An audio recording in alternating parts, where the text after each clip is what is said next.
오늘 말씀이 여길로 갈 거예요. 그러면은 지금 성경책을 피신 분들은 절대로 덮으시면 안 됩니다. 네, 제가 지난번에 24절까지 설교했었거든요. 그 뒷부분을 이어가려고 합니다. 사실 24절에서는 이렇게 말했습니다. 의와 진리와 거룩함으로 새 사람이 되어야 된다라고 말했습니다.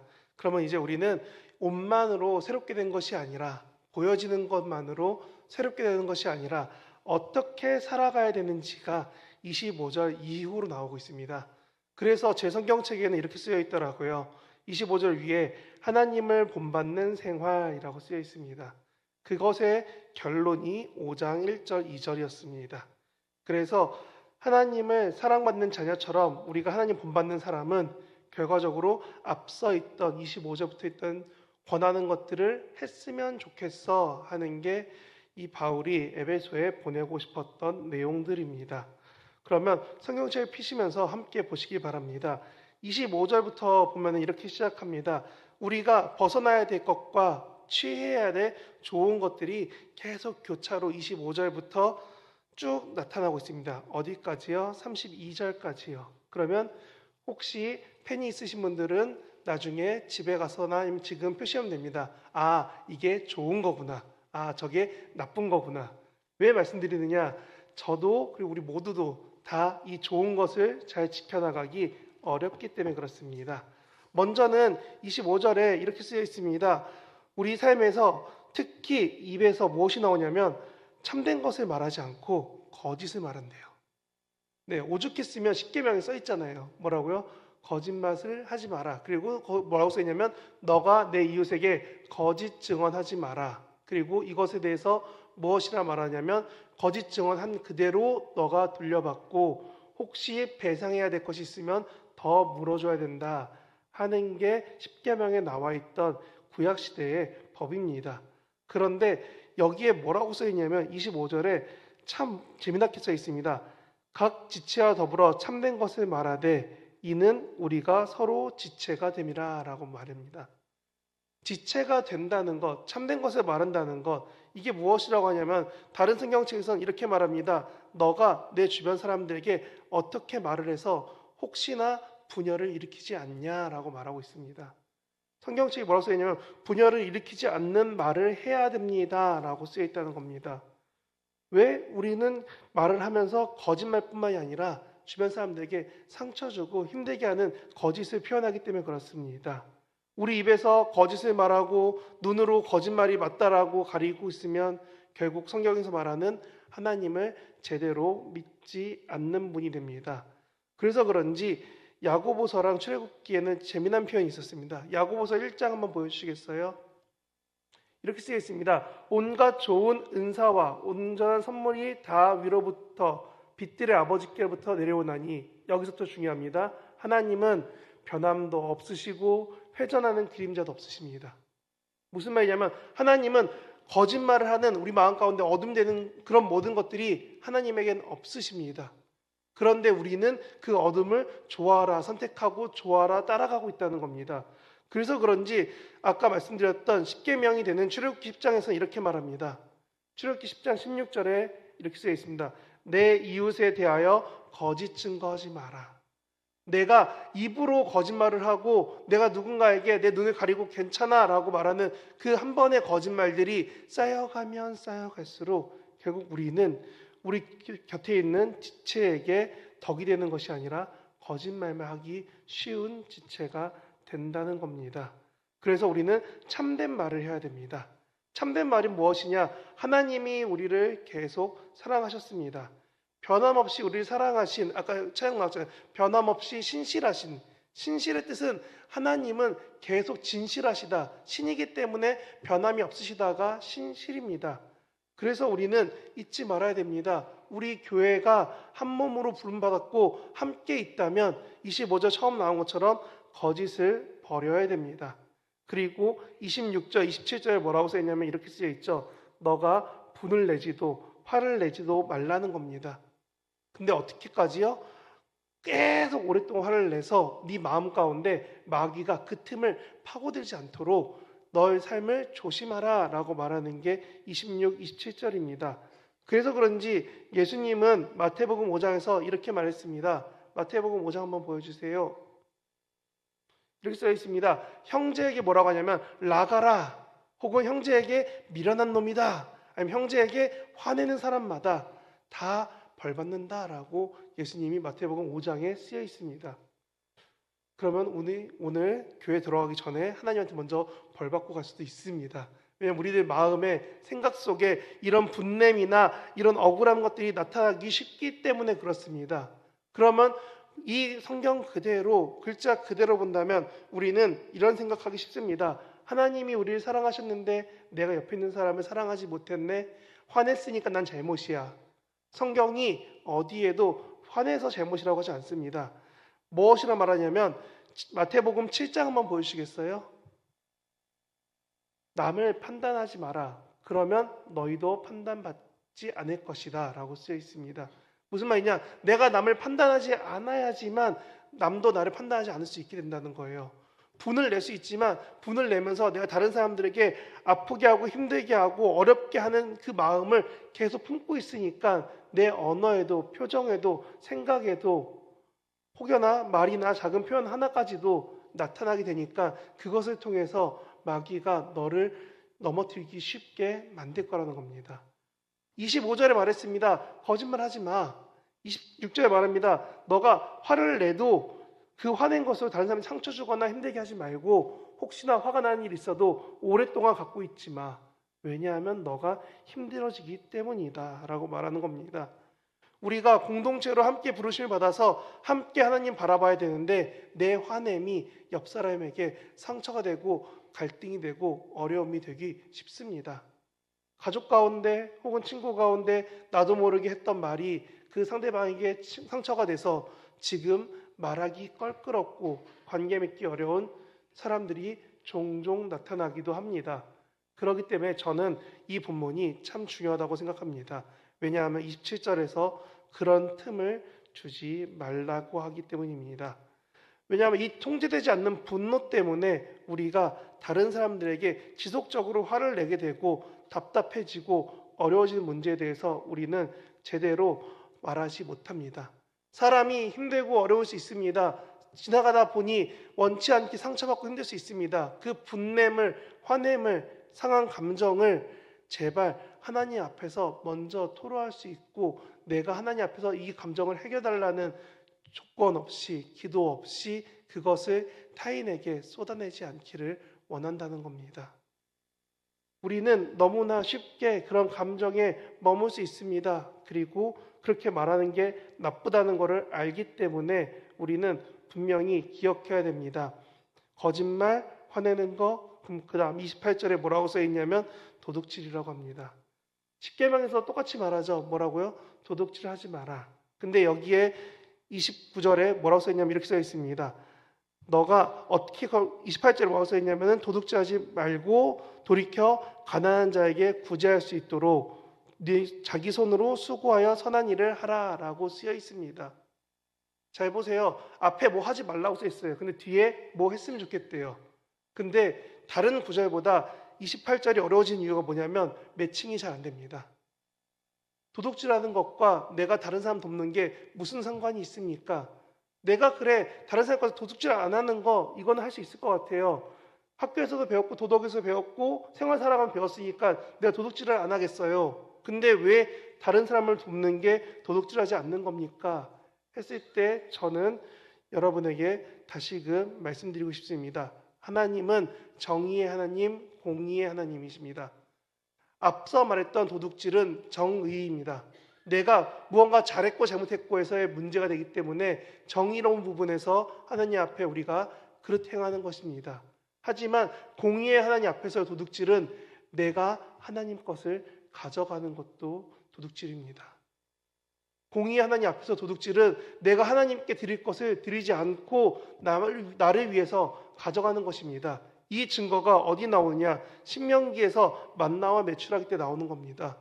하나님이 먹을 것을 넉넉히 주셨습니다. 그래서 사람들이 집어갑니다. 근데 신명기에 나오는 만나 메추라기가 특이한 게 뭐냐면 민수기 때도 그렇고 거둔 다음에 그걸 내가 가져가지 않습니다. 다 같이 걷어서 모아놓은 다음에 그거를 필요한 사람들끼리 가져간다는 겁니다. 누군가는 몸이 약하고 힘들어서 혹은 그날 다쳐서 어려워서 내가 필요한 양만큼 못 거둘 수 있습니다. 근데 그런 사람들이 없어지도록 혹은 많이 걷어서 며칠치 저장해 놓으려고 가져간 사람들이 없도록 하고 있는 게 민수기 신명기에 나오는 만나와 메추라기입니다. 그리고 이것이 곧 무엇과 연관되냐면 신명기에 나오는 내 주변에 객, 고아, 과부들을 두었다. 내 주변에 약자들을 두었다. 라는 말씀과 하나로 이어지게 됩니다. 그러니까 오늘 에베소서에서 뭐라고 하냐면 너가 지금 다른 사람을 돕는 것은 결국은 하나님이 맡겨준 너 주변 사람들에게 필요한 것을 채워줄 수 있는 사람이 됐으면 좋겠다라고 말하는 것입니다. 그리고 이 증거가 예수님도 마태복음 25장에 말씀하십니다. 마태복음 25장은 제자들이 예수님에게 물어봅니다. 우리가 언제 약한 사람들 도왔습니까? 했을 때의 말씀입니다. 보여주세요. 네, 이렇게 써 있죠. 내가 진실로 너희에게 이르노니 너희가 여기 내 형제 중에 지극히 작은 자 하나에게 한 것이 곧 내게 한 것이다. 이 작은 자가 누구냐면 도움이 필요하고 연약하고 힘든 사람들입니다. 그래서 저희가 지난 금요일에 가서 도움이 필요한 사람들을 도와주고 왔습니다. 매번 꾸준히 하는 것이 아니라 어쩌다 한 번씩 하더라도 말씀에 있는 걸 지켜보려고 우리 삶에서 그것을 증언하고 살아가려고 한 번씩 두 번씩 우리가 행하고 있습니다. 왜냐하면 오늘 본문에 써 있는 것처럼 너희 자신이 다른 필요한 사람들을 도울 수 있어야 된다 했기 때문입니다. 이것이 바로 하나님의 것을 도둑질하지 않는 것입니다. 그리고 나서 29절에 말합니다. 이런 것들을 딱 지켰을 때 가장 어려워지는 것이 29절입니다. 이것을 했더니 내 마음에 어렵고 힘든 말들이 튀어나옵니다. 거짓을 말했습니다. 누구에게요? 하나님 앞에서뿐만 아니라 사람들에게 거짓말하면 안 됩니다. 내가 화내지 말라고 했습니다. 아니 화를 내더라도 오랫동안 내지 말고 그것을 해결할 수 있으면 좋겠다라고 말씀드렸습니다. 그리고 그 다음에 도둑질하지 말되 하나님의 것을 내 것으로 취하지 말자고 했습니다. 그런 사람에게 제일 어려운 것이 더러운 말을 입 밖에 내지 말고 사람을 세워주라고 합니다. 29절에 하는 말이 내가 말로 상처 줄 수 있다는 거예요. 거짓말로 상처 줄 수 있고 도둑질로 상처 줄 수 있고 여러 가지 상처 주는데 그런 상처 주는 나쁜 말, 더러운 말, 예전에 우리가 들어봤던 뾰족한 말들을 하지 말라는 겁니다. 그러면 어떻게 해야 되냐? 그 대신 너희가 덕을 끼치고 선하게 하고 사람을 세워주는 말을 하라는 겁니다. 지금 대림절 기간입니다. 이제 4주 중에 2주가 지났습니다. 그러면 최소한 우리가 예수님 오실 때까지는 이런 것들을 생각하면서 살아가는 겁니다. 아, 거짓말하지 말아봐야지. 아, 내가 좀 더 정의롭게 지내봐야지. 아, 내가 좀 더 하나님 것을 하나님께 맡겨드려야지 하면서 가장 중요한 건 뭐냐면 지금 옆에 계신 분들에게 혹은 집에 가서 만나는 그분들에게 내 입으로 선한 말을 세워줘야 된다는 겁니다. 오늘도 수고하셨습니다. 하나님이 당신을 세워주시고 사랑하시고 함께 하실 것입니다. 이 말이 내 입에서 나오고 내 마음에서 거짓말로 이때 이런 표정으로 하나님이 사랑하십니다. 이러면 안 받잖아요. 정말 웃으면서 기쁜 마음으로 할 수 있는 것이 29절입니다. 그렇게 해서 내 주변에 은혜를 끼쳤을 때 하나님이 기뻐하신다는 겁니다. 30절에 뭐라고 써있냐면 너가 혹시나 이렇게 안 해서 성령님께 근심이 될까 걱정되니 너가 이것들을 잘 지켰으면 좋겠다라고 말합니다. 자, 성경책을 보십시오. 제가 25절부터 30절까지 내려왔습니다. 근데 4장에 아직 2개가 남았습니다. 왜 그러냐면 4장의 나머지 부분이 바로 계속적으로 이 앞에 것들을 왜 지키기 힘든지 말해주고 있습니다. 31절에 이렇게 쓰여 있습니다. 너희는 모든 악독과 노함과 분냄과 떠드는 것과 비방하는 것을 모든 악의와 함께 버리고 지금 저랑 함께 25절부터 쭉 따라오신 분들은 25절까지 내용이 어떻게 보면 31절에 다시 나오고 있다는 걸 알 수 있습니다. 그리고 실제로 서신서인 이 바울 서신들을 읽다 보면은 이렇게 악한 행동, 좋지 못한 행동들이 싹 몰려있는 곳이 있습니다. 거기를 우리는 악이 몰려있는 곳에서 악목록이라고 합니다. 저는 이것을 통해서 무슨 말씀드리고 싶으시냐면 하나님을 본받는 사람은 31절처럼 내 삶에 악한 것들이 떠나야 됩니다. 어떻게요? 시편 말씀 한번 보여주시겠어요? 시편 103편이요. 이렇게 씁니다. 함께 읽겠습니다. 시작. 동이서에서 먼 것 같이 우리의 죄가를 우리에게서 멀리 옮기셨으며. 네, 아멘. 이거 혹시 기억나시면 교회를 오래 다니신 분들입니다. 언제 하냐면 목사님들이 혹은 밖에 나갔을 때 다른 사람에게 회개 선포할 때 이 말씀을 많이 차용합니다.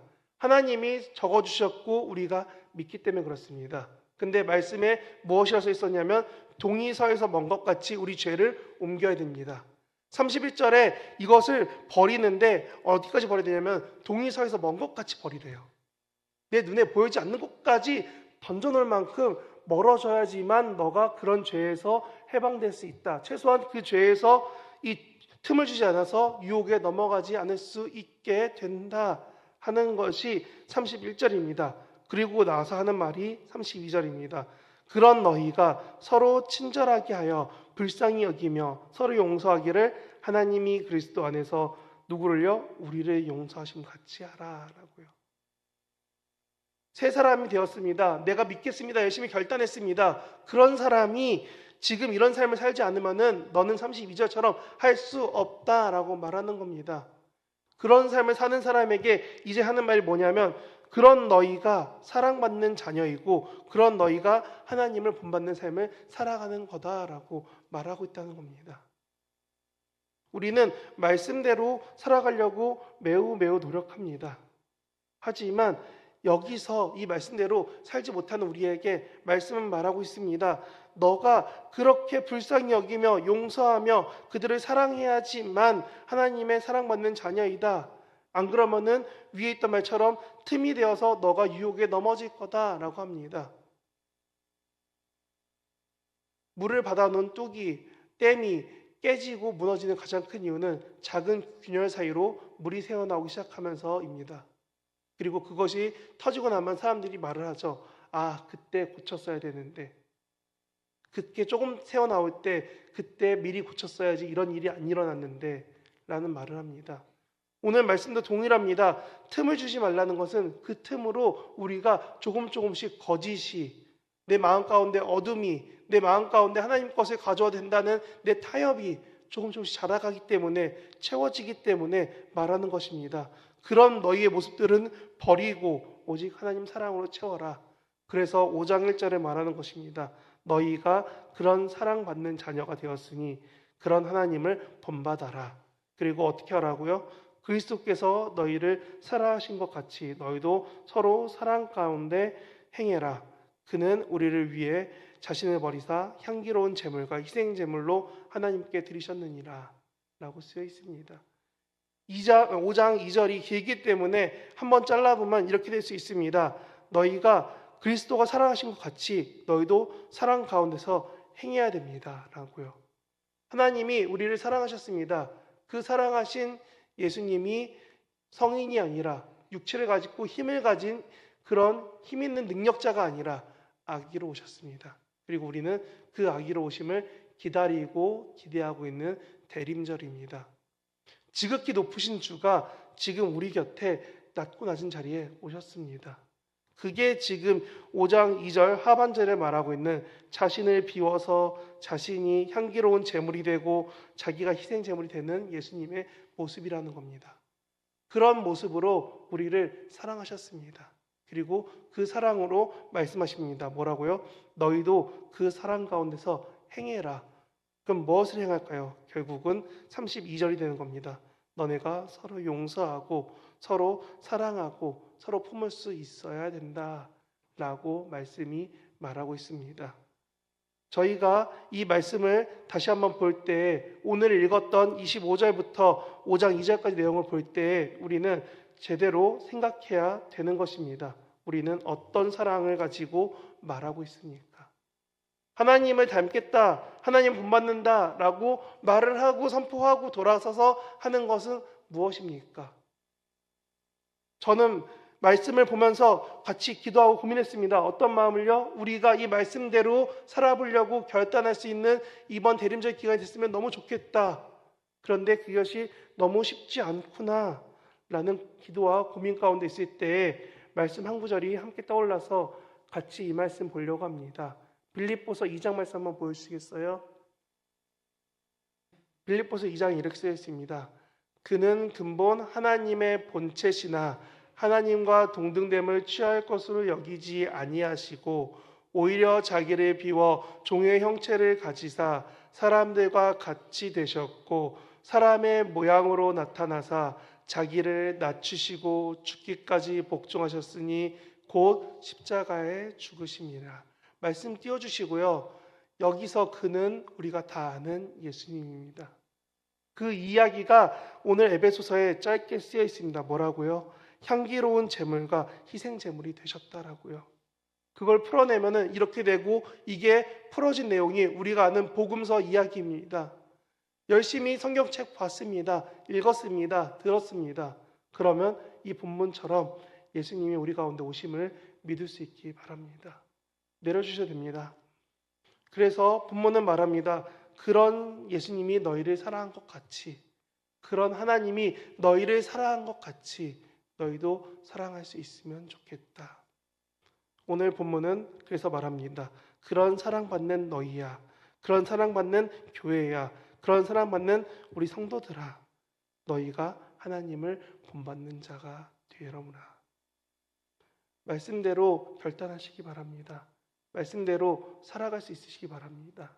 말씀이 말하는 대로 내 안에서 거짓과 오랫동안 화내는 것과 그 감정에 휩싸이는 것과 도둑질하는 것과 그리고 사람을 아프고 힘들게 상처 주는 그런 말들에게서 나에게 있는 악함에서 벗어나서 오직 하나님이 허락하신 선한 것들로 내 삶을 채워가시는 저와 여러분 되시길 진심으로 바랍니다.